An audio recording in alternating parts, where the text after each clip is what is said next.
நாடகங்கள் ஆடுகின்ற நாயகன் தன் கட்டளை. வீடகத்தில் ஆடுகின்ற நாடகங்கள் எத்தனை. காதல் ஒன்று செய்யுமாறு கர்த்தனிட்ட கட்டளை. சேவை செய்து வாழுமாறு தேவன் இட்ட கட்டளை.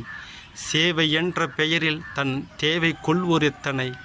அன்பு கொண்டு வாழுமாறு அண்ணன் இட்ட கட்டளை. அன்பு என்ற கத்தி கொண்டு ஆடறுப்போர் எத்தனை. மன்மதைக்கிறங்குமாறு மன்னன் இட்ட கட்டளை. மன்மதை எழும்பு கொண்டு மகுடம் கொள்வோர் எத்தனை. அஞ்சுதற்கு அஞ்சுமாறு ஐயன் இட்ட கட்டளை. அஞ்சிடாமல் போய் ஒழிந்த ஆத்துமாக்கள் எத்தனை. நஞ்சை உண்ணும் நாகரிகம் வளர்ந்தன் கட்டளை. நஞ்சை மட்டுமே பொய்து வைக்கும் நாய் குணங்கள் எத்தனை. நல்லவர்கள் மேதைகள் இந்த நாடு கண்டதெத்தனை. சொல்ல வந்த நல்லவர்க்கு சோதனைகள் எத்தனை. கண் இழந்த பேர்களுக்கு கடவுள் இட்ட கட்டளை. கடல் போல் கிடந்த பின்பம் கண்ட லாபம் எத்தனை. நன்றி.